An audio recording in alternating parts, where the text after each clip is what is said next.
നാളെ നമ്മുടെ ബിൻസി ചേച്ചിയുടെയും ജിബി ഷേട്ടനെയും 15ാമത്തെ വിവാഹ വാർഷികമാണ് കേട്ടോ. പക്ഷെ ഞങ്ങളെല്ലാവരും കൂടെ ഇന്ന് തങ്ങ് ആഘോഷിക്കാമെന്ന് വിചാരിച്ചു. ഏകദേശം ഉച്ചയ്ക്ക് 1:30 ആയപ്പോഴത്തേക്കും നമ്മളിവിടെ എത്തിയിട്ടുണ്ടായിരുന്നു. ഇനിയിപ്പോൾ ലഞ്ചും ഡിന്നറും ഒക്കെ ഇവിടെ തന്നെ ആയിക്കോട്ടെ. പിന്നല്ല, വന്നപ്പോൾ തന്നെ നല്ല എല്ലും കപ്പയും വെച്ചതുണ്ടായിരുന്നു കേട്ടോ.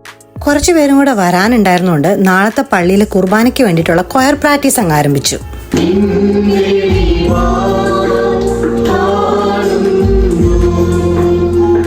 പിന്നെ ദാ എവിടുന്നോ പറന്നു വന്നൊരു അപ്പൂപ്പൻ താടി. പിന്നെ ഞാനും അവനും കുറച്ചു നേരം അതിൻ്റെ പുറകെ ആയിരുന്നു കേട്ടോ.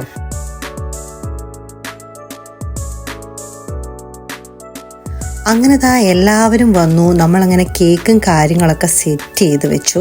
അതിനുശേഷം നമ്മുടെ ഡിബിൻ ബ്രോൻ്റെ ഒരു ആശംസ പ്രസംഗത്തോടുകൂടെ നമ്മുടെ വിവാഹ ഭാഷ കലാപരിപാടികൾ ഇവിടെ ആരംഭിക്കുകയാണ്. സുഹൃത്തുക്കളെ, ആരംഭിക്കുകയാണ്.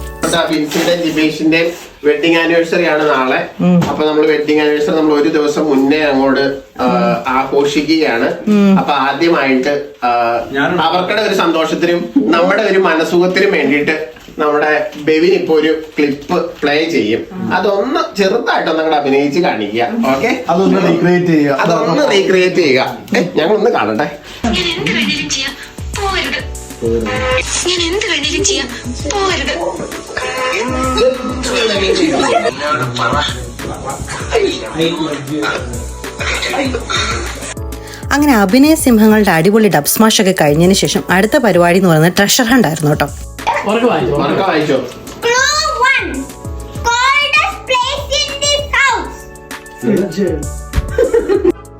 അങ്ങനെ താണ്ടെ അവസാനം കുറേ ക്ലൂകൾക്കും കുറേ ടാസ്കുകൾക്കും ശേഷം അവർക്ക് അവരുടെ ഗിഫ്റ്റ് കാറിൽ നിന്ന് കിട്ടി കേട്ടോ. പിന്നെ താണ്ടെ നമ്മളെല്ലാവരും എഴുതി ഒരു അടിപൊളി കാർഡും കൊടുത്തു കേട്ടോ. അതിനുശേഷം താണ്ടെ കേക്കൊക്കെ കട്ട് ചെയ്തു. നല്ല അടിപൊളി കേക്കായിരുന്നു കേട്ടോ. അങ്ങനെ നമ്മളെല്ലാവരും ആ കേക്കൊക്കെ കഴിച്ച് പിന്നെ അടുത്തതെന്ന് പറഞ്ഞിട്ടുണ്ടെങ്കിൽ ഫുഡായിരുന്നു. ബിൻസി ചേച്ചി ഉണ്ടാക്കിയ നല്ല അടിപൊളി തൂവെള്ള അപ്പവും നല്ല അടിപൊളി ചിക്കൻ കറി ആയിരുന്നു കേട്ടോ. നല്ല ടേസ്റ്റായിരുന്നു ഫുഡിന്.